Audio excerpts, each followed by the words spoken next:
सत श्री अकाल टीवी 84 देख रहे सारे दर्शकों का स्वागत है। मैं हरप्रीत कौर ते बुलेटिन की शुरुआत करते हैं हेडलाइंस ਦੇ ਨਾਲ।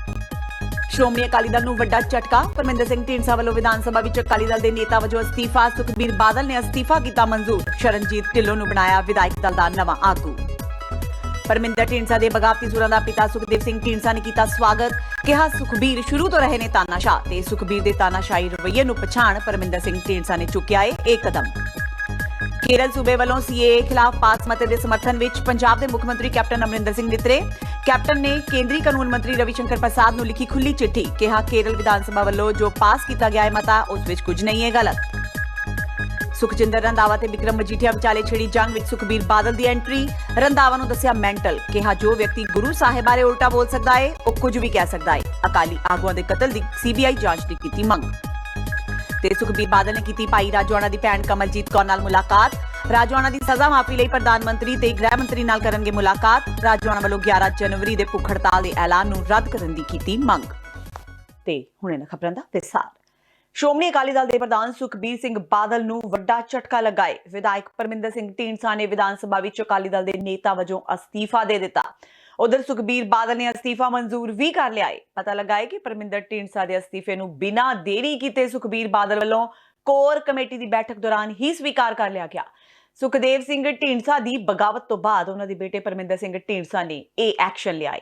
ਪਰਮਿੰਦਰ ਸਿੰਘ ਢੀਂਡਸਾ ਨੇ ਹਾਲ ਦੀ ਘੜੀ ਵਿਧਾਨ ਸਭਾ ਵਿੱਚ ਪਾਰਟੀ ਲੀਡਰ ਦੇ ਅਹੁਦੇ ਤੋਂ ਅਸਤੀਫਾ ਦਿੱਤਾ ਹੈ। ਹੁਣ ਜੋ ਅਕਾਲੀ ਦਲ ਵਿੱਚ ਬਣੇ ਰਹਿਣਗੇ। ਇਸ ਤੋਂ ਪਹਿਲਾਂ ਉਹਨਾਂ ਦੇ ਪਿਤਾ ਸੁਖਦੇਵ ਸਿੰਘ ਢੀਂਡਸਾ ਨੇ ਵੀ ਕਿਹਾ ਸੀ ਕਿ ਉਹ ਪਾਰਟੀ ਦੇ ਅੰਦਰ ਹੀ ਰਹਿ ਕੇ ਆਵਾਜ਼ ਉਠਾਉਂਦੇ ਰਹਿਣਗੇ। ਇਸ ਲਈ ਹੁਣ ਵੇਖਣਾ ਹੋਏਗਾ ਕਿ ਸੁਖਬੀਰ ਬਾਦਲ ਉਹਨਾਂ ਨੂੰ ਪਾਰਟੀ ਵਿੱਚੋਂ ਕੱਢਦੇ ਨੇ ਜਾਂ ਫਿਰ ਇਹ ਲੜਾਈ ਹੋਰ ਕੀ ਰੂਪ ਧਾਰਨ ਕਰਦੀ ਹੈ। ਪਰਮਿੰਦਰ ਸਿੰਘ ਢੀਂਡਸਾ ਜੀ ਦਾ ਆਇਆ ਸੀ ਉਹਨਾਂ ਦਾ ਜਿਹੜੇ ਰੈਜ਼ਿਗਨੇਸ਼ਨ ਲੀਡਰ ਆਫ ਹਾਊਸ ਤੋਂ ਵੀ ਇਮੀਡੀਏਟਲੀ ਐਕਸੈਪਟਡ ਇਟ। ਤੇ ਸ਼ਰਨਜੀਤ ਢਿੱਲੋਂ ਨੂੰ ਅਸੀਂ ਸਾਰੇ ਐਮਐਲਏਜ਼ ਨਾਲ ਗੱਲ ਕੀਤੀ। ਸਾਰਿਆਂ ਨੇ ਪਹਿਲੇ ਵੀ ਸਾਨੂੰ ਕਿਹਾ ਸੀ ਕਿ Sharanjit Dhillon is the best person and Sharanjit Dhillon is the leader. Parminder Singh Dhindsa ਵੱਲੋਂ ਅਸਤੀਫਾ ਦੇਣ ਤੋਂ ਤੁਰੰਤ ਬਾਅਦ ਸੁਖਬੀਰ ਬਾਦਲ ਨੇ ਪੰਜਾਬ ਵਿਧਾਨ ਸਭਾ ਵਿੱਚ ਪਾਰਟੀ ਦੇ ਵਿਧਾਇਕ ਦਲ ਦੇ ਨਵੇਂ ਨੇਤਾ ਦਾ ਐਲਾਨ ਵੀ ਕਰ ਦਿੱਤਾ। ਹੁਣ ਸਾਬਕਾ ਕੈਬਨਿਟ ਮੰਤਰੀ ਸ਼ਰਨਜੀਤ ਸਿੰਘ ਢਿੱਲੋਂ ਵਿਧਾਨ ਸਭਾ ਵਿੱਚ ਵਿਧਾਇਕ ਦਲ ਦੇ ਨਵੇਂ ਨੇਤਾ ਹੋਣਗੇ। ਸ਼ਰਨਜੀਤ ਸਿੰਘ ਢਿੱਲੋਂ ਨੇ ਕਿਹਾ ਕਿ ਸ਼੍ਰੋਮਣੀ ਅਕਾਲੀ ਦਲ ਦੇ ਪ੍ਰਧਾਨ ਸੁਖਬੀਰ ਬਾਦਲ ਵੱਲੋਂ ਇੱਕ ਨਿਮਾਣੇ ਵਰਕਰ ਨੂੰ ਮਾਣ ਬਖਸ਼ਦਿਆਂ ਇਹ ਅਹੁਦਾ ਦਿੱਤਾ ਗਿਆ ਹੈ, ਜਿਸ ਲਈ ਉਹ ਪਾਰਟੀ ਦੇ ਰਿਣੀ ਨੇ ਤੇ ਉਹ ਆਪਣੀ ਜ਼ਿੰਮੇਵਾਰੀ ਪੂਰੀ ਤਨਦੇਹੀ ਨਾਲ ਨਿਭਾਉਣਗੇ। ਅਕਾਲੀ ਵਿਧਾਇਕ ਪਰਮਿੰਦਰ ਸਿੰਘ ਢੀਂਡਸਾ ਵੱਲੋਂ ਵਿਧਾਨ ਸਭਾ ਵਿੱਚ ਵਿਧਾਇਕ ਦਲ ਦੇ ਲੀਡਰ ਵਜੋਂ ਅਸਤੀਫਾ ਦੇਣ ਦਾ ਸੁਖਦੇਵ ਸਿੰਘ ਢੀਂਡਸਾ ਨੇ ਸਵਾਗਤ ਕੀਤਾ ਹੈ। ਇਸ ਦੇ ਨਾਲ ਹੀ ਉਹਨਾਂ ਸੁਖਬੀਰ ਬਾਦਲ ਉੱਪਰ ਨਿਸ਼ਾਨਾ ਵੀ ਸਾਧਿਆ। ਉਹਨਾਂ ਕਿਹਾ ਕਿ ਪਰਮਿੰਦਰ ਸਿੰਘ ਢੀਂਡਸਾ ਨੇ ਅਸਤੀਫਾ ਦੇ ਕੇ ਸਹੀ ਕੀਤਾ ਹੈ, ਪਰ ਸੁਖਬੀਰ ਬਾਦਲ ਨੇ ਜਿਸ ਤਰੀਕੇ ਨਾਲ ਅਸਤੀਫਾ ਮਨਜ਼ੂਰ ਕੀਤਾ ਹੈ ਉਸ ਤੋਂ ਸਾਫ਼ ਤਾਨਾਸ਼ਾਹੀ ਝਲਕਦੀ ਹੈ। ਸੀਨੀਅਰ ਲੀਡਰ ਸੁਖਦੇਵ ਸਿੰਘ ਢੀਂਡਸਾ ਨੇ ਕਿਹਾ ਕਿ ਬਿਨਾਂ ਕੋਰ ਕਮੇਟੀ ਵਿੱਚ ਚਰਚਾ ਕੀਤੇ ਹੀ ਸੁਖਬੀਰ ਬਾਦਲ ਨੇ ਅਸਤੀਫੇ ਨੂੰ ਮਨਜ਼ੂਰ ਕਰ ਲਿਆ। ਉਹਨਾਂ ਕਿਹਾ ਕਿ ਇਸੇ ਨੂੰ ਸ਼ੁਰੂ ਤੋਂ ਉਹ ਤਾਨਾਸ਼ਾਹੀ ਕਹਿੰਦੇ ਆਏ ਨੇ ਜੋ ਅੱਜ ਵੀ ਦਿਖਾਈ ਦਿੱਤੀ ਹੈ। ਇਸ ਮੌਕੇ ਢੀਂਡਸਾ ਨੇ ਕਿਹਾ ਕਿ ਸੁਖਬੀਰ ਬਾਦਲ ਵੱਲੋਂ ਪਰਮਿੰਦਰ ਸਿੰਘ ਢੀਂਡਸਾ ਨੂੰ ਮਨਾਉਣ ਦੀ ਕੋਸ਼ਿਸ਼ ਕੀਤੀ ਗਈ ਸੀ, ਪਰ ਉਸ ਨੂੰ ਤਾਨਾਸ਼ਾਹੀ ਸਮਝ ਲੱਗ ਗਈ ਸੀ। ਇਸ ਲਈ ਪਰਮਿੰਦਰ ਸਿੰਘ ਨੇ ਸਹੀ ਸਮਾਂ ਆਉਣ ਤੇ ਸਹੀ ਫੈਸਲਾ ਲੈ ਲਿਆ। ਦੇਖੋ, ਪਹਿਲਾਂ ਤਾਂ ਮੈਂ ਵੈਲਕਮ ਕਰਦਾ ਵੀ ਮੈਂ ਪਹਿਲਾਂ ਵੀ ਕਿਹਾ ਸੀ ਵੀ ਉਹਨੂੰ ਅਸਤੀਫਾ ਦੇ ਦੇਣਾ ਚਾਹੀਦਾ। ਮੈਂ ਵੈਲਕਮ ਕਰਦਾ ਆਪਦੇ ਪੁੱਤਰ ਨੂੰ ਕਿ ਉਹਨੇ ਸਹੀ ਫੈਸਲਾ ਕੀਤਾ। ਦੂਸਰਾ ਇਹ ਹੈ ਕਿ ਇਹੀ ਚੀਜ਼ ਦੀ ਸਾਡੀ ਜਦੋਜਹਿਦ ਹੈ ਕਿ ਪਾਰਟੀ ਡੈਮੋਕ੍ਰੇਟਿਕ ਢੰਗ ਨਾਲ ਚੱਲਣੀ ਚਾਹੀਦੀ ਹੈ। ਇਹਨੂੰ ਸ਼੍ਰੋਮਣੀ ਅਕਾਲੀ ਦਲ ਬਣਨਾ ਚਾਹੀਦਾ ਹੈ। ਇਸ ਕਰਕੇ ਕਿਉਂਕਿ ਇਹ ਕਦੇ ਵੀ ਨਹੀਂ ਹੋਇਆ ਕਿ ਲੈਜਿਸਲੇਚਰ ਪਾਰਟੀ ਦੀ ਮੀਟਿੰਗ ਤੋਂ ਪਹਿਲਾਂ ਹੀ ਅਸਤੀਫਾ ਮਨਜ਼ੂਰ ਹੋ ਜਾਏ। ਚਲੋ ਮਨਜ਼ੂਰ ਹੋ ਗਿਆ, ਪ੍ਰਧਾਨ ਦੇ ਨਾਂ 'ਤੇ ਲਿਖਿਆ ਹੋਣਾ ਉਹਨੇ, ਮਨਜ਼ੂਰ ਹੋ ਗਿਆ। ਤੇ ਲੇਕਿਨ ਲੀਡਰ ਵੀ ਆਪ ਅਪਾਇੰਟ ਕਰਤਾ। ਅੱਜ ਤੱਕ ਮੈਂ ਤਾਂ ਕਦੇ ਦੇਖਿਆ ਨਹੀਂ ਕਿਸੇ ਪਾਰਟੀ 'ਚ ਇਸ ਤਰ੍ਹਾਂ ਦਾ ਹੋਇਆ। ਇਹੀ ਚੀਜ਼ ਦੀ ਸਾਡੀ ਜਦੋਜਹਿਦ ਜਿਹੜੀ ਅਨਡੈਮੋਕ੍ਰੇਟਿਕ ਢੰਗ ਨਾਲ ਚਲਾਉਣੀ ਹੈ। ਕੋਈ ਡੈਮੋਕ੍ਰੇਸੀ ਨਹੀਂ, ਇਹੀ ਤਾਂ ਹੈ। ਅਸੀਂ ਕਹਿੰਦੇ ਵੀ ਕੋਈ ਡੈਮੋਕ੍ਰੇਸੀ ਹੈ ਹੀ ਨਹੀਂ। ਇਹ ਹੋਰ ਕੀ ਸਾਡੀ ਕੋਈ ਸੁਖਬੀਰ ਨਾਲ ਜਾਤੀ ਲੜਾਈ ਥੋੜ੍ਹਾ। ਇਹੀ ਹੈ ਵੀ ਡਿਕਟੇਟਰਸ਼ਿਪ ਨਹੀਂ ਚੱਲਣੀ ਚਾਹੀਦੀ। ਔਰ ਹੌਲੀ ਹੌਲੀ ਸਾਰੇ ਬੰਦੇ ਮਹਿਸੂਸ ਕਰਨਗੇ ਕਿ ਉਹ ਛੱਡਦੇ ਜਾਣਗੇ। ਕੇਰਲ ਵੱਲੋਂ ਸੀਏਏ ਖਿਲਾਫ ਪਾਸ ਮਤੇ ਦੇ ਸਮਰਥਨ ਵਿੱਚ ਪੰਜਾਬ ਦੇ ਮੁੱਖ ਮੰਤਰੀ ਕੈਪਟਨ ਅਮਰਿੰਦਰ ਸਿੰਘ ਨਿੱਤਰ ਆਏ ਨੇ। ਇਸ ਸੰਬੰਧੀ ਕੈਪਟਨ ਅਮਰਿੰਦਰ ਸਿੰਘ ਨੇ ਕੇਂਦਰੀ ਕਾਨੂੰਨ ਮੰਤਰੀ ਰਵਿਸ਼ੰਕਰ ਪ੍ਰਸਾਦ ਨੂੰ ਇੱਕ ਖੁੱਲੀ ਚਿੱਠੀ ਲਿਖੀ ਹੈ। ਚਿੱਠੀ ਵਿੱਚ ਉਹਨਾਂ ਲਿਖਿਆ ਹੈ ਕਿ ਕੇਰਲ ਵਿਧਾਨ ਸਭਾ ਵੱਲੋਂ ਸੀਏਏ ਖਿਲਾਫ ਜੋ ਮਤਾ ਪਾਸ ਕੀਤਾ ਗਿਆ ਹੈ ਉਸ ਵਿੱਚ ਕੁਝ ਵੀ ਗਲਤ ਨਹੀਂ ਕੀਤਾ ਗਿਆ। ਉਹਨਾਂ ਸੀਏਏ ਖਿਲਾਫ ਪਾਸ ਮਤੇ ਦੇ ਸਮਰਥਨ ਵਿੱਚ ਕਿਹਾ ਕਿ ਕਿਉਂਕਿ ਕੇਰਲ ਨੇ ਕੋਈ ਨਾਗਰਿਕਤਾ ਕਾਨੂੰਨ ਪਾਸ ਨਹੀਂ ਕੀਤਾ, ਸਗੋਂ ਕੇਂਦਰ ਨੂੰ ਅਪੀਲ ਕੀਤੀ ਹੈ ਕਿ ਉਹ ਸੀਏਏ ਵਿੱਚ ਸੋਧ ਕਰਨ। ਸ਼੍ਰੋਮਣੀ ਅਕਾਲੀ ਦਲ ਦੀ ਕੋਰ ਕਮੇਟੀ ਦੀ ਬੈਠਕ ਵਿੱਚ ਅੱਜ ਕਈ ਅਹਿਮ ਫੈਸਲੇ ਲਏ ਗਏ। ਬੈਠਕ ਵਿੱਚ ਸਭ ਤੋਂ ਪਹਿਲਾਂ ਸ਼੍ਰੀ ਗੁਰੂ ਤੇਗ ਬਹਾਦਰ ਸਾਹਿਬ ਜੀ ਦੇ ਸ਼ਤਾਬਦੀ ਸਮਾਗਮ ਬਾਰੇ ਗੱਲ ਕੀਤੀ ਗਈ। ਇਹ ਸਮਾਗਮ ਅਪ੍ਰੈਲ ਵਿੱਚ ਸ਼ੁਰੂ ਹੋਵੇਗਾ, ਜਿਸ ਨੂੰ ਐਸਜੀਪੀਸੀ ਤੇ ਅਕਾਲੀ ਦਲ ਵੱਡੇ ਪੱਧਰ ਤੇ ਮਨਾਵੇਗਾ। ਨਾਲ ਹੀ ਕਮੇਟੀ ਨੇ ਅਕਾਲੀ ਆਗੂਆਂ ਦੇ ਕਤਲ ਦੇ ਦੋਸ਼ੀਆਂ ਨੂੰ 7 ਦਿਨ ਦੇ ਅੰਦਰ ਫੜੇ ਜਾਣ ਬਾਰੇ ਵੀ ਚੇਤਾਵਨੀ ਦਿੱਤੀ। ਇਸ ਦੇ ਨਾਲ ਹੀ ਦਲਜੀਤ ਸਿੰਘ ਚੀਮਾ ਨੇ ਸੁਖਜਿੰਦਰ ਸਿੰਘ ਰੰਧਾਵਾ ਵੱਲੋਂ ਸ਼੍ਰੀ ਗੁਰੂ ਨਾਨਕ ਦੇਵ ਜੀ ਤੇ ਕੀਤੀ ਟਿੱਪਣੀ ਦੀ ਨਿੰਦਾ ਕਰਦਿਆਂ ਕਿਹਾ ਕਿ ਉਹਨਾਂ ਖਿਲਾਫ ਸਖਤ ਕਾਰਵਾਈ ਕਰਦਿਆਂ ਹੋਇਆਂ ਮਾਮਲਾ ਦਰਜ ਕੀਤਾ ਜਾਣਾ ਚਾਹੀਦਾ ਹੈ। ਕੋਰ ਕਮੇਟੀ ਵਿੱਚ ਚੀਮਾ ਨੇ ਸੂਬੇ ਤੋਂ ਬਾਹਰ ਸਿੱਖਾਂ ਨਾਲ ਹੋ ਰਹੇ ਵਤੀਰੇ ਤੇ ਵੀ ਚਿੰਤਾ ਜ਼ਾਹਿਰ ਕਰਦਿਆਂ ਕਿਹਾ ਕਿ ਇੱਕ ਪਾਸੇ ਮੱਧ ਪ੍ਰਦੇਸ਼ ਵਿੱਚ ਕਮਲਨਾਥ ਸਰਕਾਰ ਨੇ ਸਿੱਖਾਂ ਦੇ ਘਰ ਉਜਾੜ ਦਿੱਤੇ ਤੇ ਦੂਜੇ ਪਾਸੇ ਯੂਪੀ ਵਿੱਚ ਸਿੱਖਾਂ ਵੱਲੋਂ ਕੱਢੇ ਜਾ ਰਹੇ ਨਗਰ ਕੀਰਤਨ ਕਰਕੇ ਸਿੱਖਾਂ ਤੇ ਕੇਸ ਦਰਜ ਕਰ ਲਿਆ ਗਿਆ। ਉਹਨਾਂ ਇਹਨਾਂ ਸਭ ਮੁੱਦਿਆਂ ਨੂੰ ਕੇਂਦਰ ਸਰਕਾਰ ਕੋਲ ਚੁੱਕਣ ਦੀ ਗੱਲ ਵੀ ਕਹੀ। ਸਾਡੇ ਸਾਰਿਆਂ ਵਾਸਤੇ ਬੜੀ ਆਉਣ ਵਾਲੇ ਸਮੇਂ 'ਚ ਖੁਸ਼ੀ ਦੀ ਗੱਲ ਹੈ ਕਿ ਸ਼੍ਰੀ ਗੁਰੂ ਤੇਗ ਬਹਾਦਰ ਸਾਹਿਬ ਜਿਨ੍ਹਾਂ ਦੀ ਧਰਮ ਦੀ ਰਾਖੀ ਵਾਸਤੇ ਲਾਬਸਾਲ ਕੁਰਬਾਨੀ ਹੈ, ਉਹਨਾਂ ਦੀ 400 ਸਾਲਾ ਜਿਹੜੀ ਪ੍ਰਕਾਸ਼ ਦਿਹਾੜਾ ਉਹਦੀ ਸ਼ਤਾਬਦੀ ਜਿਹੜੀ ਹੈ ਅਪ੍ਰੈਲ ਇਸ ਸਾਲ ਤੋਂ ਸ਼ੁਰੂ ਹੋਣੀ ਹੈ ਔਰ ਅਗਲੇ ਸਾਲ ਉਹਨਾਂ ਦਾ 2021 ਦੇ ਵਿੱਚ 400 ਸਾਲਾ ਸ਼ਤਾਬਦੀ ਸਮਾਗਮ ਹੈ ਪ੍ਰਕਾਸ਼ ਦਿਵਸ ਦਾ। ਉਹਦੇ ਵਾਸਤੇ ਪ੍ਰਧਾਨ ਸਾਹਿਬ ਨੇ ਸ਼੍ਰੋਮਣੀ ਗੁਰਦੁਆਰਾ ਪ੍ਰਬੰਧਕ ਕਮੇਟੀ, ਦਿੱਲੀ ਗੁਰਦੁਆਰਾ ਪ੍ਰਬੰਧਕ ਕਮੇਟੀ, ਪਟਨਾ ਸਾਹਿਬ ਦੀ ਕਮੇਟੀ, ਹਜ਼ੂਰ ਸਾਹਿਬ ਦੀ ਕਮੇਟੀ,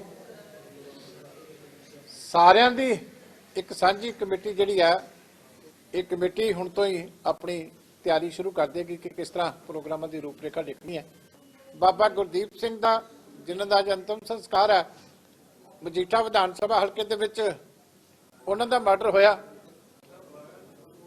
ਇਹਨਾਂ ਮਰਡਰਾਂ ਦੇ ਉੱਤੇ ਬਹੁਤ ਹੀ ਅਸੀਂ ਗੰਭੀਰਤਾ ਦੇ ਨਾਲ ਵਿਚਾਰ ਵਟਾਂਦਰਾ ਕੀਤਾ। ਇੱਕ ਤੱਕ ਅੱਜ ਕੋਰ ਕਮੇਟੀ ਨੇ ਅਲਟੀਮੇਟਮ ਦਿੱਤਾ ਕਿ 7 ਦਿਨਾਂ ਦੇ ਵਿੱਚ ਜਿਹੜੇ ਆ ਬਾਬਾ ਗੁਰਦੀਪ ਸਿੰਘ ਦੇ ਕਾਤਲ ਜਿਹੜੇ ਆ ਜੇ ਨਾ ਫੜੇ ਗਏ ਤੇ 7 ਦਿਨਾਂ ਬਾਅਦ ਸ਼੍ਰੋਮਣੀ ਅਕਾਲੀ ਦਲ ਵੱਡਾ ਪ੍ਰੋਗਰਾਮ ਉਹਦੇ ਵਾਸਤੇ ਉਲੀਕੇਗਾ। ਇਸੇ ਤਰ੍ਹਾਂ 2 ਇਨਸੀਡੈਂਟ ਸਾਹਮਣੇ ਆਈਆਂ ਸੀ। ਇੱਕ ਤਾਂ ਮੱਧ ਪ੍ਰਦੇਸ਼ ਦੇ ਵਿੱਚ ਜਿੱਥੇ ਕਮਲਨਾਥ ਦੀ ਸਰਕਾਰ ਆ, ਮੁੱਖ ਮੰਤਰੀ ਨੇ ਉੱਥੇ ਸਿੱਖਾਂ ਨੂੰ ਜ਼ਬਰਦਸਤੀ ਉਜਾੜ ਕੇ ਉਹਨਾਂ ਦੇ ਘਰ ਢਾਏ ਗਏ ਆ। ਉਸ ਮਸਲੇ ਨੂੰ ਵੀ ਕਮੇਟੀ ਨੇ ਬੜੀ ਗੰਭੀਰਤਾ ਦੇ ਨਾਲ ਲਿਆ। ਔਰ ਇੱਕ ਯੂਪੀ ਦੇ ਵਿੱਚ ਜਿਹੜਾ ਸ਼ਹੀਦੀ ਪੰਦਰਵੜੇ ਦੇ ਸੰਬੰਧ ਦੇ ਵਿੱਚ ਨਗਰ ਕੀਰਤਨ ਕੱਢਣ ਵਾਲੇ ਜਿਹੜੇ ਗੁਰਸਿੱਖਾਂ ਦੇ ਉੱਤੇ ਕੇਸ ਦਰਜ ਕੀਤਾ ਗਿਆ 144 ਨੂੰ ਵਾਇਲੇਟ ਕਰਨ ਦਾ। ਹਾਲੇ ਕਿ ਉਹਨਾਂ ਨੇ ਪਰਮਿਸ਼ਨ ਪਹਿਲਾਂ ਮੰਗੀ ਸੀ ਐਸਟੀਐਮ ਕੋਲੋਂ, ਪਰਮਿਸ਼ਨ ਡਿਨਾਈ ਕੀਤੀ ਗਈ। ਇਹਨਾਂ ਦੋਵਾਂ ਹੀ ਕੇਸਾਂ ਦੇ ਉੱਤੇ ਗੰਭੀਰਤਾ ਨਾਲ ਵਿਚਾਰ ਕਰਦੇ ਹੋਏ ਪਾਰਟੀ ਦੇ ਮੈਂਬਰ ਪਾਰਲੀਮੈਂਟ ਸਰਦਾਰ ਬਰਿੰਦਰ ਸਿੰਘ ਜੀ ਭੁੰਦੜ ਸਾਹਿਬ ਦੇ, ਨਰੇਸ਼ ਗੁਜਰਾਲ ਜੀ, ਇਹਨਾਂ ਦੀ ਕਮੇਟੀ ਜਿਹੜੀ ਆ ਅੱਜ ਕੋਰ ਕਮੇਟੀ ਨੇ ਬਣਾਈ ਹੈ ਕਿ ਦੋਵੇਂ ਥਾਵਾਂ ਤੇ ਜਾ ਕੇ ਉਹ ਸਾਰੀ ਹਕੀਕਤ ਦਾ ਜਾਇਜ਼ਾ ਵੀ ਲੈਣਗੇ, ਸਥਾਨਕ ਪੱਧਰ ਦੇ ਉੱਤੇ ਟੇਕਅਪ ਵੀ ਕਰਨਗੇ। ਅਕਾਲੀ ਲੀਡਰਾਂ ਦੇ ਕਤਲ ਨੂੰ ਲੈ ਕੇ ਕੈਬਨਿਟ ਮੰਤਰੀ ਸੁਖਜਿੰਦਰ ਰੰਧਾਵਾ ਤੇ ਅਕਾਲੀ ਲੀਡਰ ਬਿਕਰਮ ਮਜੀਠੀਆ ਵਿਚਾਲੇ ਛਿੜੀ ਜੰਗ ਵਿੱਚ ਸ਼੍ਰੋਮਣੀ ਅਕਾਲੀ ਦਲ ਦੇ ਪ੍ਰਧਾਨ ਸੁਖਬੀਰ ਬਾਦਲ ਨੇ ਵੀ ਬੜਕ ਮਾਰੀ ਹੈ। ਸੁਖਬੀਰ ਨੇ ਤਾਂ ਇੱਥੋਂ ਤੱਕ ਕਹਿ ਦਿੱਤਾ ਕਿ ਰੰਧਾਵਾ ਮੈਂਟਲ ਹੋ ਗਿਆ ਹੈ। ਰੰਧਾਵਾ ਵੱਲੋਂ ਅਕਾਲੀ ਦਲ ਤੇ ਮਜੀਠੀਆ ਵੱਲੋਂ ਕਬਜ਼ਾ ਕਰਨ ਦੀ ਕੋਸ਼ਿਸ਼ ਦੇ ਦਾਅਵੇ ਬਾਰੇ ਸੁਖਬੀਰ ਬਾਦਲ ਨੇ ਕਿਹਾ ਕਿ ਸੁਖਜਿੰਦਰ ਰੰਧਾਵਾ ਮੈਂਟਲ ਹੋ ਚੁੱਕੇ ਨੇ। ਉਹਨਾਂ ਕਿਹਾ ਕਿ ਜੋ ਗੁਰੂ ਸਾਹਿਬ ਬਾਰੇ ਉਲਟਾ ਬੋਲ ਸਕਦੇ ਨੇ ਉਹ ਕੁਝ ਵੀ ਕਹਿ ਸਕਦੇ ਨੇ। ਸੁਖਬੀਰ ਬਾਦਲ ਨੇ ਕਿਹਾ ਕਿ ਜੇਕਰ ਰੰਧਾਵਾ ਸੀਬੀਆਈ ਦੀ ਜਾਂਚ ਤੋਂ ਨਹੀਂ ਡਰਦਾ ਤਾਂ ਫਿਰ ਕਿਉਂ ਭੱਜ ਰਿਹਾ ਹੈ। ਉਹਨਾਂ ਸਵਾਲ ਕੀਤਾ ਕਿ ਸਰਕਾਰ ਗੈਂਗਸਟਰ ਤੇ ਸਿਆਸੀ ਲੀਡਰਾਂ ਦੇ ਗੱਠਜੋੜ ਦੀ ਜਾਂਚ ਸੀਬੀਆਈ ਨੂੰ ਕਿਉਂ ਨਹੀਂ ਦੇ ਦਿੰਦੀ। ਸਾਰਾ ਪੋਲੀਟੀਕਲ ਮਰਡਰ ਨਹੀਂ, ਆ political murder planned by government ਹੈ। ਇਹਨਾਂ ਜਿੰਨੇ ਕਾਂਗਰਸ ਦੇ ਐਮਐਲਏ ਹੈ, ਇਹਨਾਂ ਸਾਰੇ ਜਿੰਨੇ ਡਰੱਗਸ ਨੂੰ ਰਿਲੇਟ ਕਰਦੇ, ਡਰੱਗ ਮਾਫੀਆ ਜਿੰਨੇ ਵੀ ਹੈ, ਡਰੱਗਸ ਵੇਚਦੇ, ਜਿੰਨੇ ਗੈਂਗਸਟਰ ਆ ਡਰੱਗਸ ਤੇ ਪੈਸਾ ਕਮਾਉਂਦੇ ਆ, ਤੇ ਆ ਇਹਨਾਂ ਸਾਰੇ ਜੁੜ ਗਏ ਕਾਂਗਰਸ ਦੇ ਐਮਐਲਏ ਨਾਲ, ਕਿਉਂਕਿ ਪੁਲਿਸ ਦੀ ਪ੍ਰੋਟੈਕਸ਼ਨ ਕਾਂਗਰਸ ਦੇ ਐਮਐਲਏ ਦੇ ਰਿਹਾ ਹੈ। ਨਾਲੇ ਉਹਨਾਂ ਨੂੰ ਮਹੀਨੇ ਦਾ ਪੈਸਾ ਦਿੰਦੇ ਆ, ਨਾਲੇ ਉਹਨਾਂ ਦਾ ਗਲਤ ਕੰਮ ਕਰਾਉਂਦੇ, ਨਾਲੇ ਮਰਡਰ ਕਰਾਉਣ ਲੱਗ ਗਏ ਆ। ਇਹ ਤੋਂ ਮਾੜੀ ਗੱਲ ਕੀ ਹੋ ਸਕਦੀ ਹੈ ਕਿ ਜੇਲ੍ਹ ਮਿਨਿਸਟਰ ਜਾਂ ਆਪ ਹੀ ਪੈਟਰਨਾਈਜ਼ ਕਰ ਰਿਹਾ ਹੈ, ਸਾਰੇ ਮੰਤਰੀ ਐਮਐਲਏ ਕਰ ਰਹੇ। ਫਿਰ ਡਰਦੇ ਕਿਉਂ ਹੈ? ਡਰਦੇ ਕਿਉਂ ਹੈ? ਉਹਨਾਂ ਨੂੰ ਸ਼ਰਮ ਕਰਨੀ ਚਾਹੀਦੀ, ਸੀਬੀਆਈ ਜਾਂਚ ਕਰਾਓ, ਕੋਈ ਮਰਜ਼ੀ ਜਾਂਚ ਕਰਾ ਲਓ।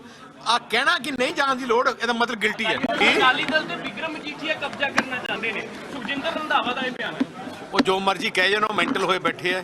ਜਿਹੜਾ ਆਦਮੀ ਗੁਰੂ ਸਾਹਿਬ ਬਾਰੇ ਇਹ ਜੀ ਗੱਲ ਬੋਲ ਸਕਦਾ ਹੈ, ਉਹ ਮੈਂਟਲ ਬੰਦਾ ਹੀ ਹੁੰਦਾ ਹੈ। ਉਧਰ ਬਿਕਰਮ ਮਜੀਠੀਆ ਨੇ ਅੱਜ ਫਿਰ ਸਰਕਾਰ ਤੇ ਸਿੱਧਾ ਹਮਲਾ ਕੀਤਾ।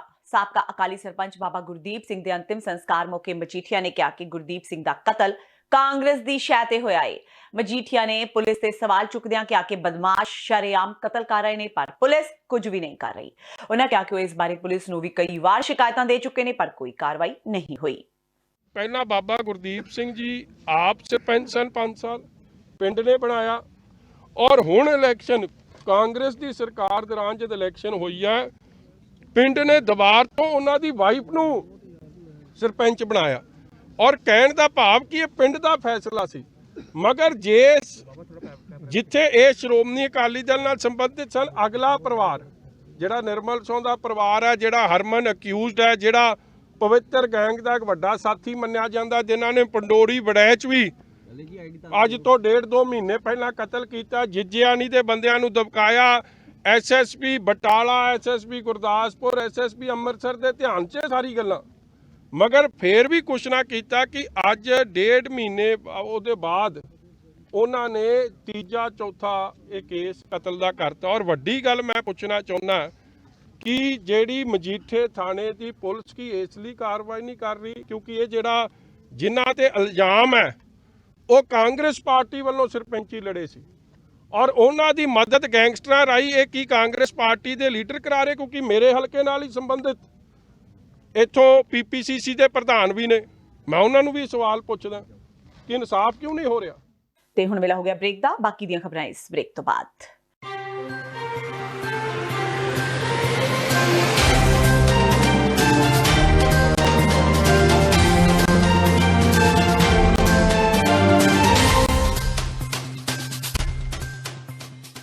ਕੀ ਤੁਸੀਂ ਰੋਜ਼ਾਨਾ ਕੰਮ ਤੇ ਆਪਣਾ ਵਧੇਰੇ ਸਮਾਂ ਬਿਤਾਉਣ ਤੋਂ ਪਰੇਸ਼ਾਨ ਹੋ? ਆਪਣੀ ਪੂੰਜੀ ਨੂੰ ਕੰਮ ਤੇ ਲਗਾਓ, ਸਾਡੇ ਨਾਲ ਇਨਵੈਸਟ ਕਰੋ।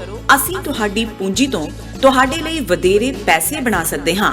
ਅਸੀਂ ਪ੍ਰਾਈਵੇਟ ਇਕੁਇਟੀ ਇਨਵੈਸਟਮੈਂਟ ਫਰਮ ਹਾਂ ਤੇ ਕਮਰਸ਼ੀਅਲ ਰੀਅਲ ਏਸਟੇਟ ਵਿੱਚ ਮਾਹਿਰ ਹਾਂ।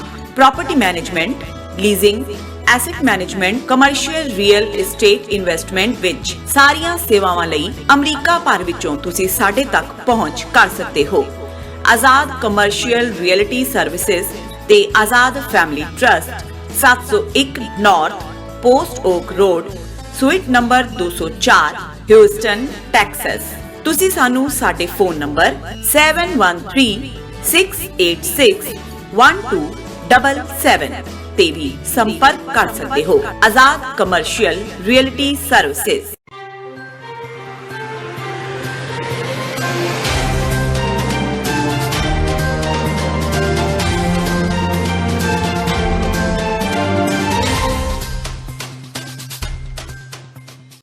ਬ੍ਰੇਕ ਤੋਂ ਬਾਅਦ ਟੀਵੀ 84 ਦੇ ਖਬਰਾਂ ਦੇ ਬੁਲੇਟਿਨ ਵਿੱਚ ਸਵਾਗਤ ਹੈ। ਵਧਦੇ ਹਾਂ ਅਗਲੀ ਖਬਰ ਵੱਲ। ਸਾਬਕਾ ਮੰਤਰੀ ਬਿਕਰਮ ਸਿੰਘ ਮਜੀਠੀਆ ਵੱਲੋਂ ਅਕਾਲੀ ਸਰਪੰਚ ਦੇ ਕਤਲ ਮਾਮਲੇ ਵਿੱਚ ਲਾਏ ਗਏ ਦੋਸ਼ਾਂ ਤੇ ਜੇਲ੍ਹ ਮੰਤਰੀ ਸੁਖਜਿੰਦਰ ਸਿੰਘ ਰੰਧਾਵਾ ਨੇ ਵੀ ਪਲਟਵਾਰ ਕੀਤਾ ਹੈ। ਰੰਧਾਵਾ ਨੇ ਕਿਹਾ ਕਿ ਉਹਨਾਂ ਨੂੰ ਲੱਗਦਾ ਹੈ ਕਿ ਮਜੀਠੀਆ ਨੂੰ ਰੰਧਾਵਾ ਫੋਬੀਆ ਹੋ ਗਿਆ ਹੈ। ਉਹਨਾਂ ਕਿਹਾ ਕਿ ਉਹਨਾਂ ਨੂੰ ਲੱਗਦਾ ਹੈ ਕਿ ਮਜੀਠੀਆ ਇਹ ਸਭ ਕੁਝ ਖੁਦ ਹੀ ਕਰਵਾ ਰਿਹਾ ਹੈ ਕਿਉਂਕਿ ਮਜੀਠੀਆ ਦੇ ਗੈਂਗਸਟਰਾਂ ਨਾਲ ਪੁਰਾਣੇ ਸਬੰਧ ਨੇ। ਰੰਧਾਵਾ ਨੇ ਕਿਹਾ ਕਿ ਮਜੀਠੀਆ ਬਾਦਲਾਂ ਨੂੰ ਖਤਮ ਕਰਕੇ ਅਕਾਲੀ ਦਲ ਤੇ ਕਾਬਜ਼ ਹੋਣ ਨੂੰ ਫਿਰ ਰਿਹਾ ਹੈ। ਰੰਧਾਵਾ ਨੇ ਇਸ ਕਤਲकांड ਦੀ ਜਾਂਚ ਸੀਬੀਆਈ ਕੋਲੋਂ ਕਰਵਾਉਣ ਦੀ ਮੰਗ ਤੇ ਕਿਹਾ ਕਿ ਜੇਕਰ ਹਰ ਕੇਸ ਦੀ ਜਾਂਚ ਸੀਬੀਆਈ ਕੋਲੋਂ ਹੀ ਕਰਵਾਉਣੀ ਹੈ ਤਾਂ ਫਿਰ ਪੰਜਾਬ ਪੁਲਿਸ ਦੀ ਕੀ ਲੋੜ ਹੈ। ਇਹਨੂੰ ਫੋਬੀਆ ਹੋ ਗਿਆ ਸੁਖਜਿੰਦਰ ਸਿੰਘ ਰੰਧਾਵੇ ਦਾ। ਨਾ ਇਹਨੂੰ ਰਾਤ ਮੈਂ ਸੌਣ ਦੇਣਾ ਤੇ ਨਾ ਮੈਨੂੰ ਦੇਣੀ। ਦੇਖੋ ਕਿਤੇ ਵੀ ਜਿਹੜਾ ਮਰਡਰ ਹੁੰਦਾ ਤੇ ਜੇ ਇਹ ਸੀਬੀਆਈ ਨੂੰ ਹੀ ਕਰਨਾ ਤੇ ਫਿਰ ਸੀਬੀਆਈ ਨੂੰ ਕਰਕੇ ਪੰਜਾਬ ਪੁਲਿਸ ਦੀ ਤੇ ਲੋੜ ਹੀ ਨਹੀਂ ਪੰਜਾਬ 'ਚ। ਔਰ ਇਹ ਜਿਹੜੀ ਹਰ ਚੀਜ਼ ਨੂੰ ਕਰਕੇ ਇਹਦੀ ਇਨਵੈਸਟੀਗੇਸ਼ਨ ਹੋਣੀ ਚਾਹੀਦੀ ਹੈ। ਔਰ ਜੇ ਕਹਿੰਦਾ ਕਿ ਮੇਰਾ ਹੀ ਬੰਦਾ ਇਹ ਤੇ ਕਦੀ ਇਹਦੇ ਬੰਦੇ ਜਿਹੜਾ ਹੁਣ ਮੈਨੂੰ ਤੇ ਉਹ ਬੰਦੇ ਦਾ ਪਤਾ ਹੀ ਨਹੀਂ, ਇਸ ਕਰਕੇ ਇਹਦੀ ਇਨਵੈਸਟੀਗੇਸ਼ਨ ਹੋਣ ਤੇ ਪਤਾ ਆਪੇ ਚੱਲ ਜਾਏਗਾ ਕੌਣ ਆ। ਇਹਦਾ ਮਤਲਬ ਪੰਜਾਬ 'ਚ ਮੈਨੂੰ ਤੇ ਇਵੇਂ ਲੱਗਦਾ ਕਿ ਜਿਵੇਂ ਸੀਰੀਜ਼ ਕਿਲਿੰਗ ਨਹੀਂ ਸੀ ਚੱਲੀਆਂ ਉੱਥੇ ਉਸ ਟਾਈਮ ਆਰਐਸਐਸ ਵਾਲਿਆਂ ਦੀਆਂ ਤੇ ਕਾਂਗਰਸ ਨੇ ਫੜੀਆਂ, ਮੈਨੂੰ ਤੇ ਇਹ ਲੱਗ ਰਿਹਾ ਕਿ ਇਹੋ ਹੀ ਆਪ ਨਾ ਕਰਾਉਂਦਾ ਕਿਉਂਕਿ ਪੁਰਾਣਾ ਗੈਂਗਸਟਰਾਂ ਦੇ ਨਾਲ ਇਹਦਾ ਰਿਲੇਸ਼ਨ ਰਹੇ ਨੇ।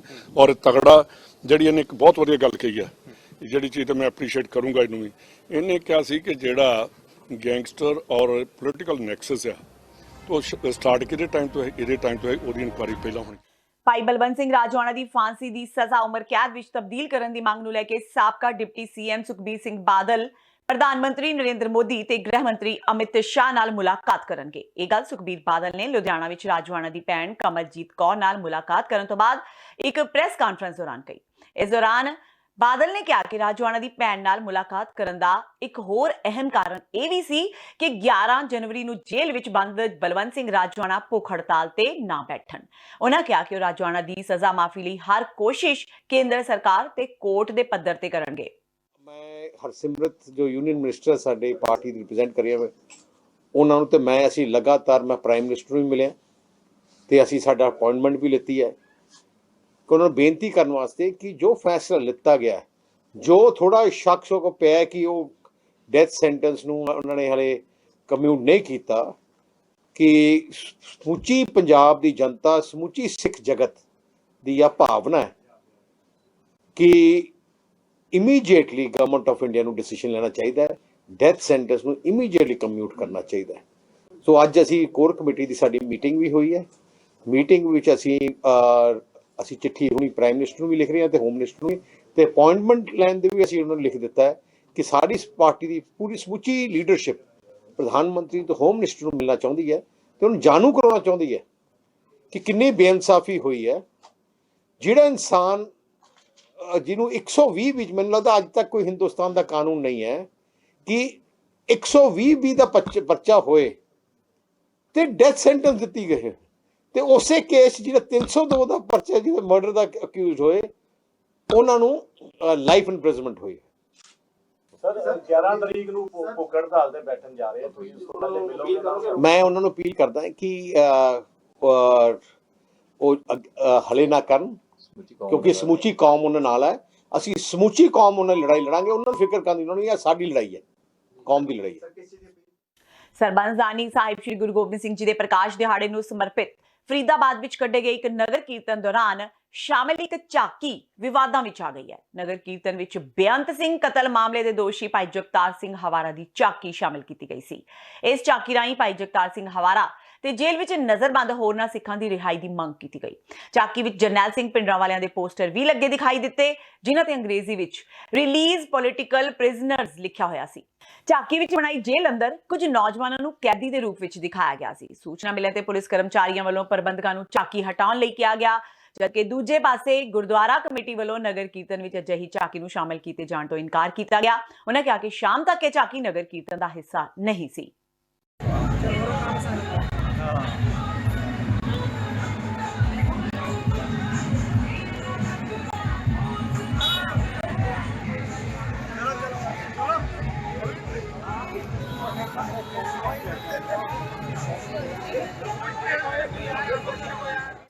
NCR, NRP ਤੇ CAA ਕਾਨੂੰਨ ਰੱਦ ਕਰਵਾਉਣ ਲਈ ਅੱਜ ਸੂਬੇ ਭਰ ਵਿੱਚ ਲੋਕਾਂ ਵੱਲੋਂ ਰੋਸ ਮੁਜ਼ਾਹਰੇ ਕੀਤੇ ਗਏ। ਇਸੇ ਤਹਿਤ ਮਲੇਰਕੋਟਲਾ ਵਿੱਚ ਲੋਕਾਂ ਵੱਲੋਂ ਕਾਲਾ ਦਿਵਸ ਮਨਾਇਆ ਗਿਆ। ਲੋਕਾਂ ਨੇ ਆਪਣੀਆਂ ਦੁਕਾਨਾਂ ਤੇ ਆਪਣੇ ਕਾਰੋਬਾਰ ਬੰਦ ਕਰਕੇ ਮਲੇਰਕੋਟਲਾ ਦੇ ਸਰਹੱਦੀ ਗੇਟ ਅੱਗੇ ਪਹੁੰਚ ਕੇ ਰੋਸ ਮੁਜ਼ਾਹਰਾ ਕੀਤਾ। ਇਸ ਰੋਸ ਵਿੱਚ ਸਿਰਫ ਮੁਸਲਮਾਨ ਹੀ ਨਹੀਂ, ਸਗੋਂ ਸਿੱਖ ਤੇ ਹਿੰਦੂ ਭਾਈਚਾਰੇ ਦੇ ਲੋਕਾਂ ਨੇ ਵੀ ਸ਼ਾਮਿਲ ਹੋ ਕੇ ਮੋਦੀ ਸਰਕਾਰ ਦੇ ਫੈਸਲੇ ਦਾ ਡਟ ਕੇ ਵਿਰੋਧ ਕੀਤਾ। ਮੋਦੀ ਸਰਕਾਰ ਖਿਲਾਫ ਜੰਮ ਕੇ ਨਾਅਰੇਬਾਜ਼ੀ ਕੀਤੀ ਗਈ। ਲੋਕਾਂ ਦਾ ਕਹਿਣਾ ਸੀ ਕਿ ਜਦੋਂ ਤੱਕ ਬਣੇ NCR, NRP ਤੇ CAA ਕਾਨੂੰਨਾਂ ਨੂੰ ਵਾਪਸ ਨਹੀਂ ਲਿਆ ਜਾਂਦਾ, ਉਦੋਂ ਤੱਕ ਸੰਘਰਸ਼ ਜਾਰੀ ਰੱਖਿਆ ਜਾਵੇਗਾ। ਲੋਕਾਂ ਵੱਲੋਂ ਸਾਰੇ ਚੌਂਕਾਂ, ਸੜਕਾਂ ਤੇ ਕਾਲੀਆਂ ਝੰਡੀਆਂ ਲਗਾਈਆਂ ਗਈਆਂ ਤੇ ਕਾਲੇ ਦਿਨ ਦੇ ਤੌਰ ਤੇ ਇਸ ਦਿਵਸ ਨੂੰ ਮਨਾਇਆ ਗਿਆ। ਇਸ ਰੋਸ ਵਿੱਚ ਛੋਟੇ ਬੱਚਿਆਂ ਤੋਂ ਲੈ ਕੇ ਬਜ਼ੁਰਗਾਂ ਨੇ ਵੀ ਹਿੱਸਾ ਲਿਆ। ਸਾਡੇ ਖਿਲਾਫ ਬਿੱਲ ਲਾਗੂ ਕੀਤਾ ਹੈ। ਅੱਜ ਇਹ ਪ੍ਰੋਗਰਾਮ ਜੁਮਾ ਪੜ੍ਹ ਕੇ, ਕਮੀਨਵਾਰ ਪੜ੍ਹ ਕੇ ਉਹਦੀ ਵਿਰੋਧਤਾ ਵਿੱਚ ਹਿੰਦੂ, ਮੁਸਲਮਾਨ, ਸਿੱਖ, ਸਿੱਖ ਸਭ ਭਾਈ ਪਹੁੰਚੇ ਹੋਏ ਨੇ। ਅਸੀਂ ਇਹ ਬਿੱਲ ਨੂੰ ਕਿਸੇ ਕੀਮਤ ਉੱਪਰ ਬਰਦਾਸ਼ਤ ਨਹੀਂ ਕਰਾਂਗੇ ਔਰ ਸਾਡੇ ਸਾਰਿਆਂ ਦਾ ਜਾਨੀ ਕਿ ਹੱਕ ਹੈ, ਕਿਉਂਕਿ ਸਾਡੇ ਬੜਿਆਂ ਨੇ, ਹਿੰਦੂ, ਮੁਸਲਮਾਨ, ਸਿੱਖਾਂ ਨੇ, ਦਲਿਤਾਂ ਨੇ ਹਿੰਦੁਸਤਾਨ ਦੀ ਆਜ਼ਾਦੀ ਰੱਖੀ ਹੈ, क्योंकि बहुत बड़िया कुर्बानियां दी ने। असीं मुल्क के वफादार हाँ और वफादार रहांगे। और जो बंदा मुल्क को तोड़ने की कोशिश करता है, बाहरलियां ताकतां जिहड़ियां यूरोपीय ताकतां ने उन्हां सिर ते मोदी जी कर रहे हैं, उसकी किसी कीमत को बर्दाश्त नहीं करेंगे। असीं मुल्क के वफादार हाँ और वफादार रहांगे। अगर हिंदुस्तान के कोई आंच आउंदी है तो असीं अपनियां गर्दनां कटाउण तैयार हाँ। पहलां असीं कुर्बानियां दित्तियां ने हिंदुस्तान की आज़ादी से, हुण दवांगे। साडे बड़े बुजुर्गां दी लाहौर तो ला के पानीपत तक, पानी तो ला के दिल्ली तो ला के पाकिस्तान तक राजस्थान टाइम लमकातियां। असीं हिंदुस्तान की आज़ादी लैके हटे हैं और लैके रहांगे। अगर मोदी जी सोच है असीं किसी कीमत पर बर्दाश्त नहीं करांगे। ਵੱਖ-ਵੱਖ ਕਿਸਾਨ, ਮਜ਼ਦੂਰ ਤੇ ਮੁਲਾਜ਼ਮ ਜਥੇਬੰਦੀਆਂ ਵੱਲੋਂ 8 ਜਨਵਰੀ ਨੂੰ ਭਾਰਤ ਬੰਦ ਦੇ ਸੱਦੇ ਤਹਿਤ ਕਿਰਤੀ ਕਿਸਾਨ ਯੂਨੀਅਨ ਨੇ ਸੜਕਾਂ ਦੇ ਨਾਲ-ਨਾਲ ਰੇਲਵੇ ਟਰੈਕ ਜਾਮ ਕਰਨ ਦਾ ਵੀ ਐਲਾਨ ਕੀਤਾ ਹੈ। ਕਿਰਤੀ ਕਿਸਾਨ ਯੂਨੀਅਨ ਦੀ ਅੱਜ ਬਠਿੰਡਾ ਵਿੱਚ ਹੋਈ ਮੀਟਿੰਗ ਦੌਰਾਨ ਇਹ ਫੈਸਲਾ ਲਿਆ ਗਿਆ। ਯੂਨੀਅਨ ਦੇ ਆਗੂਆਂ ਨੇ ਕਿਹਾ ਕਿ 8 ਜਨਵਰੀ ਦੇ ਭਾਰਤ ਬੰਦ ਦੇ ਸੱਦੇ ਨੂੰ ਕਾਮਯਾਬ ਕਰਨ ਲਈ ਲੋਕਾਂ ਨਾਲ ਲਗਾਤਾਰ ਰਾਬਤਾ ਕੀਤਾ ਜਾ ਰਿਹਾ ਹੈ। ਬੰਦ ਨੂੰ ਸਫਲ ਬਣਾਉਣ ਲਈ ਲੋਕਾਂ ਨੂੰ ਜਾਗਰੂਕ ਕੀਤਾ ਜਾ ਰਿਹਾ ਹੈ। ਕਿਸਾਨ ਆਗੂਆਂ ਨੇ ਕਿਹਾ ਕਿ ਜਦੋਂ ਤੋਂ ਕੇਂਦਰ ਵਿੱਚ ਮੋਦੀ ਸਰਕਾਰ ਬਣੀ ਹੈ, ਉਸੇ ਸਮੇਂ ਤੋਂ ਹੀ ਨਿੱਜੀਕਰਨ ਤੇ ਕਾਰਪੋਰੇਟ ਘਰਾਣਿਆਂ ਨੂੰ ਫਾਇਦਾ ਪਹੁੰਚਾਇਆ ਜਾ ਰਿਹਾ ਹੈ ਤੇ ਕਿਸਾਨ, ਮਜ਼ਦੂਰ ਤੇ ਮੁਲਾਜ਼ਮ ਭੁੱਖਮਰੀ ਦਾ ਸ਼ਿਕਾਰ ਹੋ ਚੁੱਕੇ ਨੇ। ਉਹਨਾਂ ਦੱਸਿਆ ਕਿ 8 ਜਨਵਰੀ ਨੂੰ ਦੁਪਹਿਰ 1 ਤੋਂ 3 ਵਜੇ ਤੱਕ ਬੱਸਾਂ ਦੇ ਨਾਲ-ਨਾਲ ਰੇਲਵੇ ਟਰੈਕ ਵੀ ਜਾਮ ਕੀਤੇ ਜਾਣਗੇ। ਇਸ ਦੌਰਾਨ ਮੋਦੀ ਸਰਕਾਰ ਦੀਆਂ ਮਾੜੀਆਂ ਨੀਤੀਆਂ ਖਿਲਾਫ ਥਾਂ-ਥਾਂ ਅਰਥੀ ਫੂਕ ਮੁਜ਼ਾਹਰੇ ਹੋਣਗੇ। PSEB ਇੰਪਲਾਈਜ਼ ਜੁਆਇੰਟ ਫੋਰਮ ਦੇ ਸੱਦੇ ਤੇ ਬਿਜਲੀ ਮੁਲਾਜ਼ਮਾਂ ਦੀਆਂ ਪ੍ਰਮੁੱਖ ਜਥੇਬੰਦੀਆਂ ਦੇ ਪੰਜਾਬ ਭਰ ਤੋਂ ਹਜ਼ਾਰਾਂ ਬਿਜਲੀ ਕਾਮਿਆਂ ਵੱਲੋਂ ਪਟਿਆਲਾ ਸਥਿਤ ਨਿਗਮ ਦੇ ਮੁੱਖ ਦਫ਼ਤਰ ਅੱਗੇ ਵਿਸ਼ਾਲ ਧਰਨਾ ਮਾਰਿਆ ਗਿਆ। ਬਿਜਲੀ ਨਿਗਮ ਦੇ ਮੁੱਖ ਦਫ਼ਤਰ ਅੱਗੇ ਮਾਰੇ ਧਰਨੇ ਨੂੰ ਸੰਬੋਧਨ ਕਰਦਿਆਂ ਸੂਬਾਈ ਆਗੂਆਂ ਨੇ ਕਿਹਾ ਕਿ ਬਿਜਲੀ ਨਿਗਮ ਦੀ management PSEB employees joint forum ਨਾਲ ਮੀਟਿੰਗਾਂ ਵਿੱਚ ਕੀਤੇ ਸਮਝੌਤੇ ਤੇ ਮੰਨੀਆਂ ਮੰਗਾਂ ਨੂੰ ਲਾਗੂ ਕਰਨ ਤੋਂ ਮੁਨਕਰ ਹੋ ਰਹੀ ਹੈ, ਜਿਸ ਤਹਿਤ ਰੋਸ ਵਜੋਂ ਇਹ ਫੈਸਲਾ ਲਿਆ ਗਿਆ ਹੈ। ਅੱਜ ਅਸੀਂ ਸਮੁੱਚੇ ਪੰਜਾਬ ਚੋਂ ਬਿਜਲੀ ਕਾਮੇ ਆਪਣੀ ਹੱਕੀ ਤੇ ਜਾਇਜ਼ ਮੰਗਾਂ ਜੋ ਲੰਮੇ ਸਮੇਂ ਤੋਂ ਮੈਨੇਜਮੈਂਟ ਮੰਨ ਕੇ ਲਾਗੂ ਨਹੀਂ ਕਰ ਰਹੀ, ਉਹਨਾਂ ਨੂੰ ਲਾਗੂ ਕਰਾਉਣ ਵਾਸਤੇ ਇੱਥੇ ਧਰਨੇ ਦੇ ਰੂਪ ਦੇ ਅੰਦਰ ਇਕੱਠੇ ਹੋਏ ਆ। ਕਿਉਂਕਿ ਬਿਜਲੀ ਬੋਰਡ ਦੀ ਮੈਨੇਜਮੈਂਟ ਨਾ ਤਾਂ ਲੋਕਾਂ ਦੇ ਮਾਮਲਿਆਂ ਵੱਲ ਧਿਆਨ ਦੇ ਰਹੀ ਹੈ, ਲਗਾਤਾਰ ਬਿਜਲੀ ਦੇ ਰੇਟ ਵਧਾ ਰਹੀ ਹੈ, ਉਧਰ ਮੁਲਾਜ਼ਮਾਂ ਦੇ ਹੱਕਾਂ ਦੇ ਛਾਪਾ ਮਾਰ ਕੇ ਉਹਨਾਂ ਦੀਆਂ ਤਨਖਾਹਾਂ ਦੇ ਅੰਦਰ ਵਾਧੇ ਦੀ ਥਾਂ ਕਟੌਤੀਆਂ ਕਰ ਰਹੀ ਹੈ। ਸੋ ਇਸ ਦੇ ਰੋਸ ਵਜੋਂ ਬਿਜਲੀ ਕਾਮੇ ਜਿਹੜੇ ਅੱਜ ਸਮੁੱਚੇ ਪੰਜਾਬ ਚੋਂ ਆ ਕੇ ਇੱਥੇ ਧਰਨਾ ਦੇ ਰਹੇ ਆ। ਸਾਡੀਆਂ ਮੰਗਾਂ ਪੇ ਬੈਂਡ ਹੈ, ਚਾਹੇ ਵਰਕਰ ਨੂੰ ਪੱਕੇ ਕਰਨ ਦੀਆਂ ਨੇ ਜਾਂ ਮੈਨੇਜਮੈਂਟ ਵੱਲੋਂ ਕਰਪਟ ਜਿਹੜੀ ਹੈ ਲੇਬਰ ਪ੍ਰੈਕਟਿਸ ਅਪਣਾ ਕੇ ਮੁਲਾਜ਼ਮਾਂ ਕੁਝ ਪਿਕ ਐਂਡ ਚੂਜ਼ ਦੀ ਨੀਤੀ ਇਖਤਿਆਰ ਕਰਕੇ ਮੁਲਾਜ਼ਮ ਜਥੇਬੰਦੀਆਂ ਨਾਲ ਜਿਹੜਾ ਵਰਤਾਅ ਕੀਤਾ ਜਾ ਰਿਹਾ ਹੈ, ਉਹਦੇ ਵਿਰੁੱਧ ਸਾਡਾ ਸੰਘਰਸ਼ ਲਗਾਤਾਰ ਜਾਰੀ ਰਹੇਗਾ। ਪੰਜਾਬ ਵਿੱਚ ਜ਼ਿਆਦਾਤਰ ਅਜਿਹੇ ਨੌਜਵਾਨ ਨੇ ਜਿਨ੍ਹਾਂ ਨੇ ਭਾਰਤ ਤੋਂ ਬਾਹਰ ਵਿਦੇਸ਼ਾਂ ਵਿੱਚ ਜਾਣ ਦਾ ਸੁਪਨਾ ਦੇਖਿਆ ਹੈ। ਇਸ ਸੁਪਨੇ ਨੂੰ ਪੂਰਾ ਕਰਨ ਲਈ ਉਹ ਕਿਸੇ ਵੀ ਹੱਦ ਤੱਕ ਜਾਣ ਨੂੰ ਤਿਆਰ ਹੁੰਦੇ ਨੇ। ਇੰਨਾ ਹੀ ਨਹੀਂ, ਅਜਿਹੇ ਕੁਝ ਨੌਜਵਾਨ ਹੁੰਦੇ ਨੇ ਜਿਨ੍ਹਾਂ ਦਾ ਫਾਇਦਾ ਇਹਨਾਂ ਦੇ ਨੇੜੇ ਬੈਠੇ ਟਰੈਵਲ ਏਜੰਟ ਚੁੱਕਦੇ ਨੇ ਤੇ ਨੌਜਵਾਨ ਠੱਗੀ ਦਾ ਸ਼ਿਕਾਰ ਹੋ ਆਪਣੇ ਜਾਂ ਆਪਣੇ ਮਾਪਿਆਂ ਦੀ ਕਮਾਈ ਨੂੰ ਗੁਆ ਬੈਠਦੇ ਨੇ। ਇਹਨਾਂ ਠੱਗ ਏਜੰਟਾਂ ਦੀ ਹੁਣ ਖੈਰ ਨਹੀਂ, ਕਿਉਂਕਿ ਲੁਧਿਆਣਾ ਪੁਲਿਸ ਨੇ ਇੱਕ ਖਾਸ ਮੁਹਿੰਮ ਤਹਿਤ ਸਪੈਸ਼ਲ 26 ਟੀਮ ਨੇ 2 ਦਿਨਾਂ ਵਿੱਚ ਠੱਗ ਏਜੰਟਾਂ ਦੀ ਕਮਰ ਤੋੜ ਦਿੱਤੀ ਹੈ। ਇਸ ਟੀਮ ਨੇ ਠੱਗ ਏਜੰਟਾਂ ਖਿਲਾਫ ਕੁੱਲ 29 ਮੁਕੱਦਮੇ ਦਰਜ ਕਰ 47 ਲੋਕਾਂ ਨੂੰ ਮੁਲਜ਼ਮ ਕਰਾਰ ਦਿੱਤਾ ਹੈ। ਪੁਲਿਸ ਵੱਲੋਂ ਸ਼ੁਰੂ ਕੀਤੀ ਗਈ ਮੁਹਿੰਮ ਤਹਿਤ ਉਹਨਾਂ ਦਾ ਕਹਿਣਾ ਹੈ ਕਿ ਜੇਕਰ ਪੁਲਿਸ ਦੀ ਮੰਨੀਏ ਤਾਂ ਜਲਦੀ ਹੀ ਹੋਰ ਠੱਗ ਏਜੰਟਾਂ ਨੂੰ ਜੇਲ੍ਹ ਦੀਆਂ ਸਲਾਖਾਂ ਪਿੱਛੇ ਪਹੁੰਚਾਉਣ ਦੀ ਉਹਨਾਂ ਦੀ ਪੂਰੀ ਤਿਆਰੀ ਹੈ। ਅੰਮ੍ਰਿਤਸਰ ਵਿੱਚ ਰਣਜੀਤ ਐਵੇਨਿਊ ਵਿੱਚ ਸਥਿਤ ਇੱਕ ਹੋਟਲ ਵਿੱਚ ਨੌਜਵਾਨ ਨੂੰ ਰੋਟੀ ਮੰਗਣੀ ਇੰਨੀ ਮਹਿੰਗੀ ਪੈ ਗਈ ਕਿ ਉਸ ਨੂੰ ਆਪਣੀ ਜਾਨ ਹੀ ਗਵਾਉਣੀ ਪਈ। ਦਰਅਸਲ ਮਾਮਲਾ ਅੰਮ੍ਰਿਤਸਰ ਦੇ ਰਣਜੀਤ ਐਵੇਨਿਊ ਇਲਾਕੇ ਵਿੱਚ ਸਥਿਤ ਇੱਕ ਹੋਟਲ ਦਾ ਹੈ, ਜਿੱਥੇ ਨੌਜਵਾਨ ਹਰਜੀਤ ਸਿੰਘ ਆਪਣੇ ਦੋਸਤਾਂ ਨਾਲ ਨਵੇਂ ਸਾਲ ਦੀ ਪਾਰਟੀ ਕਰਨ ਗਿਆ ਸੀ। ਇਸ ਦੌਰਾਨ ਜਦੋਂ ਉਹਨਾਂ ਨੇ ਹੋਟਲ ਵਾਲਿਆਂ ਕੋਲੋਂ ਰੋਟੀ ਮੰਗੀ ਤਾਂ ਉਹਨਾਂ ਨੇ ਮਨਾ ਕਰ ਦਿੱਤਾ, ਜਿਸ ਨੂੰ ਲੈ ਕੇ ਉਹਨਾਂ ਦਾ ਹੋਟਲ ਵਾਲਿਆਂ ਨਾਲ ਝਗੜਾ ਹੋ ਗਿਆ। ਹੋਟਲ ਵਾਲਿਆਂ ਨੇ ਕੁਝ ਬਾਉਂਸਰਾਂ ਨੂੰ ਬਾਹਰੋਂ ਸੱਦ ਕੇ ਨੌਜਵਾਨ ਹਰਦੀਪ ਦੀ ਬੇਰਹਿਮੀ ਨਾਲ ਕੁੱਟਮਾਰ ਕੀਤੀ ਤੇ ਉਸ ਨੂੰ ਰਾਤ ਸਮੇਂ ਹੋਟਲ ਤੋਂ ਬਾਹਰ ਸੁੱਟ ਦਿੱਤਾ ਤੇ ਉਸ ਦੇ ਸਾਥੀਆਂ ਨੂੰ ਵੀ ਬਾਹਰ ਕੱਢ ਦਿੱਤਾ। ਹਰਦੀਪ ਦੀ ਹਾਲਤ ਗੰਭੀਰ ਹੋਣ ਕਾਰਨ ਉਸ ਨੂੰ ਹਸਪਤਾਲ ਦਾਖਲ ਕਰਵਾਇਆ ਗਿਆ, ਜਿੱਥੇ ਉਸ ਦੀ ਮੌਤ ਹੋ ਗਈ। ਫਿਲਹਾਲ ਪੁਲਿਸ ਨੇ 2 ਬਾਉਂਸਰਾਂ ਖਿਲਾਫ ਮਾਮਲਾ ਦਰਜ ਕਰ ਕਾਰਵਾਈ ਸ਼ੁਰੂ ਕਰ ਦਿੱਤੀ ਹੈ। ਬੇਟਾ 31 ਤਰੀਕ ਨੂੰ ਗਿਆ ਸੀ ਜਿੱਥੇ ਵੀ ਨਿਊ ਈਅਰ ਮਨਾਉਣ ਤੇ ਐਮਕੇ ਹੋਟਲ ਦੇ ਲਾਗੇ ਉਹਨਾਂ ਦਾ ਝਗੜਾ ਹੋ ਗਿਆ ਹੋਟਲ ਵਾਲਿਆਂ ਨਾਲ। ਉੱਥੋਂ ਇਹਨਾਂ ਰੋਟੀ ਬਾਰੇ ਕੋਈ ਹੋਇਆ ਤਸਕਾਰ ਹੋਇਆ ਤੇ ਉਹਨਾਂ ਨੇ ਮੁੜ ਕੇ ਧੱਕੇ ਮਾਰ ਕੇ ਬਾਹਰ ਕੱਢਤਾ। ਥੱਲੇ ਆਏ ਫਿਰ ਉਹਨਾਂ ਪਤਾ ਨਹੀਂ ਕੀ ਗੱਲ ਹੋਈ, ਉਹਨਾਂ ਫਿਰ ਮਾਰਿਆ ਕੁੱਟਿਆ ਉਹਨੂੰ। ਮੁੰਡੇ ਭੱਜ ਗਏ, ਉੱਥੇ ਕਾਬੂ ਆ ਗਿਆ ਉਹਨਾਂ ਦੇ, ਉਹਨਾਂ ਬੜਾ ਮਾਰਿਆ। ਘੰਟਾ 1.5 ਘੰਟਾ ਬਾਹਰ ਹੀ ਰਿਹਾ। ਇਹ ਜੀ ਆਪਣੇ 31 ਦੀ ਨਾਈਟ ਨੂੰ ਰਾਤ ਕੋਈ ਫੰਕਸ਼ਨ ਹੈਗਾ ਇੱਥੇ ਰਣਜੀਤ ਐਵਨਿਊ ਤੇ ਰੈਸਟੋਰੈਂਟ ਹੈਗਾ ਸੋਸ਼ਲ ਹਾਈਟ, ਉਹਦੇ ਤੇ ਇੱਕ ਸੁਲਤਾਨਵਿੰਡ ਤੋਂ ਮੁੰਡਾ ਹੈਗਾ ਹਰਜੀਤ ਸਿੰਘ ਆਪਣੇ ਦੋਸਤਾਂ ਦੇ ਨਾਲ ਆਇਆ ਹੋਇਆ ਹੈਗਾ ਇੱਥੇ। ਰੋਟੀ ਨੂੰ ਲੈ ਕੇ ਇਹਨਾਂ ਦੇ ਝਗੜਾ ਹੋਇਆ ਬਾਉਂਸਰਾਂ ਦੇ ਨਾਲ, ਸਟਾਫ ਦੇ ਨਾਲ। ਤੇ ਉਹਨਾਂ ਦੇ ਕਹਿਣ ਦੇ ਮੁਤਾਬਿਕ ਸਵੇਰੇ 4:15 4:30 ਦੇ ਅਰਾਊਂਡ ਬਾਉਂਸਰਾਂ ਦੇ ਨਾਲ ਇਹਨਾਂ ਦੀ ਝੜਪ ਹੋਈ ਹੈ। ਉਸ ਤੋਂ ਬਾਅਦ ਇਹਨਾਂ ਨੂੰ ਹਸਪੀਟਲ ਲੈ ਕੇ ਜੋ ਸੱਟਾਂ ਲੱਗੀਆਂ ਹਸਪੀਟਲ ਹਰਤੇਜ ਹਸਪੀਟਲ ਲੈ ਕੇ ਆਉਂਦਾ ਗਿਆ। ਉਸ ਤੋਂ ਬਾਅਦ ਇਹਨੂੰ ਰੈਫਰ ਕਰ ਦਿੱਤਾ ਗਿਆ ਮਨਦੀਪ ਹਸਪੀਟਲ, ਜਿੱਥੇ ਦੀ ਡੈਥ ਹੋ ਗਈ ਅੱਜ ਸਵੇਰੇ। ਤੇ ਕਿਹੜੇ ਨਾਮ ਵਿੱਚ ਦਿੱਤਾ ਗਿਆ? ਮੇਨ ਬਾਉਂਸਰ ਹੈਗੇ ਜਿਹੜੇ ਉੱਥੋਂ ਦੇ ਇੱਕ ਪ੍ਰੀਤ ਹੈਪੀ ਨਾਂ ਦਾ ਬਾਉਂਸਰ ਹੈ ਤੇ ਨਾਲ ਉਦੋਂ ਆਪਣੇ ਹੋਰ ਲੈ ਕੇ ਆਏ ਸੀਗੇ ਪ੍ਰਾਈਵੇਟ ਤੌਰ ਤੇ ਬਾਉਂਸਰ ਸੀਗੇ। ਤੇ ਕਿਹੜੀ ਧਾਰਾ ਦੇ ਵਿੱਚ ਮਾਮਲਾ ਦਰਜ ਕਰਿਆ? 307 ਤੇ ਪਹਿਲਾਂ ਮੁਕੱਦਮਾ ਦਰਜ ਕੀਤਾ ਗਿਆ, 148 ਨਹੀਂ ਗਿਆ 307 ਦਾ, ਬਾਕੀ ਹੁਣ ਵਾਧਾ 302 ਦਾ ਕੀਤਾ ਗਿਆ। ਤੇ ਇਹ ਸਨ ਹੁਣ ਤੱਕ ਦੀਆਂ ਖਬਰਾਂ। ਜਾਂਦੇ ਇੱਕ ਵਾਰ ਫੇਰ ਨਜ਼ਰ ਮਾਰਦੇ ਹਾਂ ਮੁੱਖ ਖਬਰਾਂ ਤੇ। ਸ਼੍ਰੋਮਣੀ ਅਕਾਲੀ ਦਲ ਨੂੰ ਵੱਡਾ ਝਟਕਾ, ਪਰਮਿੰਦਰ ਸਿੰਘ ਢੀਂਡਸਾ ਵੱਲੋਂ ਵਿਧਾਨ ਸਭਾ ਵਿੱਚ ਅਕਾਲੀ ਦਲ ਦੇ ਨੇਤਾ ਵਜੋਂ ਅਸਤੀਫਾ, ਸੁਖਬੀਰ ਬਾਦਲ ਨੇ ਅਸਤੀਫਾ ਕੀਤਾ ਮਨਜ਼ੂਰ, ਸ਼ਰਨਜੀਤ ਢਿੱਲੋਂ ਨੂੰ ਬਣਾਇਆ ਵਿਧਾਇਕ ਦਲ ਦਾ ਨਵਾਂ ਆਗੂ। ਪਰਮਿੰਦਰ ਢੀਂਡਸਾ ਦੇ ਬਗਾਵਤੀ ਸੁਰਾਂ ਦਾ ਪਿਤਾ ਸੁਖਦੇਵ ਸਿੰਘ ਢੀਂਡਸਾ ਨੇ ਕੀਤਾ ਸਵਾਗਤ। ਕਿਹਾ ਸੁਖਬੀਰ ਸ਼ੁਰੂ ਤੋਂ ਰਹੇ ਨੇ ਤਾਨਾਸ਼ਾਹ ਤੇ ਸੁਖਬੀਰ ਦੇ ਤਾਨਾਸ਼ਾਹੀ ਰਵੱਈਏ ਨੂੰ ਪਛਾਣ ਪਰਮਿੰਦਰ ਸਿੰਘ ਢੀਂਡਸਾ ਨੇ ਚੁੱਕਿਆ ਇਹ ਕਦਮ। ਕੇਰਲ ਸੂਬੇ ਵੱਲੋਂ ਸੀਏਏ ਖਿਲਾਫ ਪਾਸ ਮਤੇ ਦੇ ਸਮਰਥਨ ਵਿੱਚ ਪੰਜਾਬ ਦੇ ਮੁੱਖ ਮੰਤਰੀ ਕੈਪਟਨ ਅਮਰਿੰਦਰ ਸਿੰਘ ਮਿੱਤਰੇ। ਕੈਪਟਨ ਨੇ ਕੇਂਦਰੀ ਕਾਨੂੰਨ ਮੰਤਰੀ ਰਵਿਸ਼ੰਕਰ ਪ੍ਰਸਾਦ ਨੂੰ ਲਿਖੀ ਖੁੱਲੀ ਚਿੱਠੀ। ਕਿਹਾ ਕੇਰਲ ਵਿਧਾਨ ਸਭਾ ਵੱਲੋਂ ਜੋ ਪਾਸ ਕੀਤਾ ਗਿਆ ਹੈ ਮਤਾ ਉਸ ਵਿੱਚ ਕੁਝ ਨਹੀਂ ਹੈ ਗਲਤ। ਸੁਖਜਿੰਦਰ ਰੰਧਾਵਾ ਤੇ ਵਿਕਰਮ ਮਜੀਠੀਆ ਵਿਚਾਲੇ ਛਿੜੀ ਜੰਗ ਵਿੱਚ ਸੁਖਬੀਰ ਬਾਦਲ ਦੀ ਐਂਟਰੀ। ਰੰਧਾਵਾ ਨੂੰ ਦੱਸਿਆ ਮੈਂਟਲ। ਕਿਹਾ ਜੋ ਵਿਅਕਤੀ ਗੁਰੂ ਸਾਹਿਬ ਬਾਰੇ ਉਲਟਾ ਬੋਲ ਸਕਦਾ ਹੈ ਉਹ ਕੁਝ ਵੀ ਕਹਿ ਸਕਦਾ ਹੈ। ਅਕਾਲੀ ਆਗੂਆਂ ਦੇ ਕਤਲ ਦੀ ਸੀਬੀਆਈ ਜਾਂਚ ਦੀ ਕੀਤੀ ਮੰਗ। ਤੇ ਸੁਖਬੀਰ ਬਾਦਲ ਨੇ ਕੀਤੀ ਭਾਈ ਰਾਜੋਆਣਾ ਦੀ ਭੈਣ ਕਮਲਜੀਤ ਕੌਰ ਨਾਲ ਮੁਲਾਕਾਤ। ਰਾਜੋਆਣਾ ਦੀ ਸਜ਼ਾ ਮਾਫੀ ਲਈ ਪ੍ਰਧਾਨ ਮੰਤਰੀ ਤੇ ਗ੍ਰਹਿ ਮੰਤਰੀ ਨਾਲ ਕਰਨਗੇ ਮੁਲਾਕਾਤ। ਰਾਜੋਆਣਾ ਵੱਲੋਂ 11 ਜਨਵਰੀ ਦੇ ਭੁੱਖ ਹੜਤਾਲ ਦੇ ਐਲਾਨ ਨੂੰ ਰੱਦ ਕਰਨ ਦੀ ਕੀਤੀ ਮੰਗ। ਇਸੇ ਨਾਲ ਹੀ TV 4 ਦਾ ਖਬਰਾਂ ਦਾ ਬੁਲੇਟਿਨ ਖਤਮ ਹੁੰਦਾ ਹੈ। ਮੈਨੂੰ ਹਰਪ੍ਰੀਤ ਕੌਰ ਨੂੰ ਦਿਓ ਇਜਾਜ਼ਤ। ਸਤਿ ਸ਼੍ਰੀ ਅਕਾਲ।